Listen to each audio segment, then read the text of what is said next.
fabric that has made our state great. A lot of that lies at his feet, and thank you for being his support.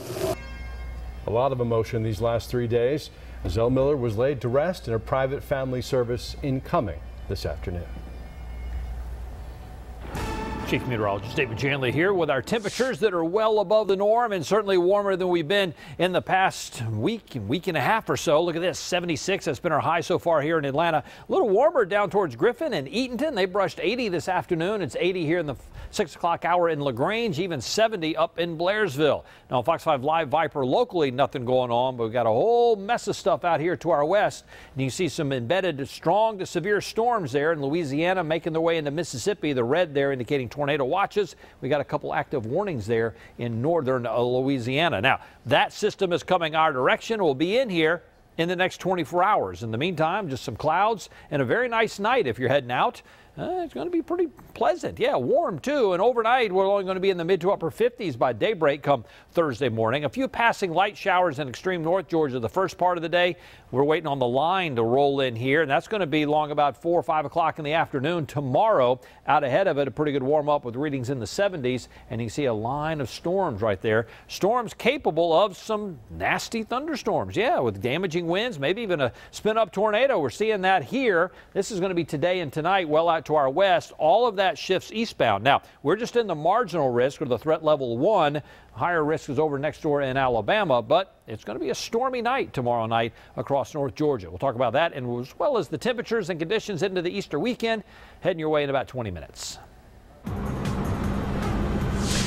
The man accused of gunning down the brother of a popular Atlanta rapper, now one of Georgia's most wanted. Coming up, the search for a murder suspect. The latest in the investigation ahead.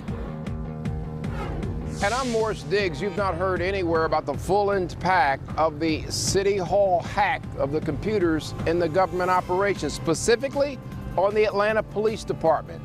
I'm going to have new exclusive information. That's just ahead. And later, body camera video of police arresting a mother who they say was doing drugs in a car with her child inside. What she initially claimed she was doing. Coming up.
All new at 6 tonight. It has been weeks since someone gunned down the brother of a popular Atlanta rapper outside his family's store. And tonight, police say they know who killed Pharrell Miles, but now it appears that the suspect is on the run. Fox 5's Deidre Dukes joins us live from the scene of that shooting. And Deidre, police tell you Serenard Watson was supposed to turn himself in earlier this month. He was supposed to turn himself in, but he did not. Weeks after the shooting here, police adding him to Georgia's most wanted list, saying that they consider him armed and dangerous. We've given him the opportunity to turn himself in. He has not.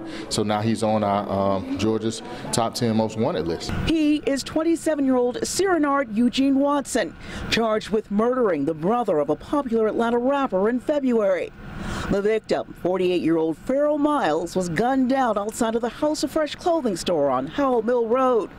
Police say the two men had argued via text and by phone over a woman who they both had dated when Watson showed up at the Northwest Atlanta store the evening of February 10th. Our shooter actually came to that location. There was an argument that occurred, and then there were several gunshots. Witnesses told us that they saw the suspect. They described him. They described a black sedan. They described him leaving the area. Investigators identified Watson as a suspect in the weeks following the shooting and issued a warrant for his arrest. Atlanta Police Captain Reginald Mormon says Watson arranged to turn himself into police earlier this month, but never showed up. Just unfortunate. Fox 5 spoke with the victim's brother, Christopher Golson, known as Drummer Boy, by phone in the days following the shooting. The entertainer owns the clothing store and said the brothers shared a mutual love for hip-hop and fashion. He always loved fashion, so that was the only reason why I had him up there, just helping me out with the store and selling clothes. With Watson still at large weeks after the shooting, police now turning to the public for help. We want to get this offender off the street. Of course, we have our investigators who are actively looking for him, but we also would like the public's help to help us bring this offender in. Police say if you know where he is, do not approach him. They say to give them a call. This is a Crime Stoppers case. They say you can remain anonymous. In Northwest Atlanta, I'm Deidre Dukes, Fox 5 News. All right, thank you, Deidre. A University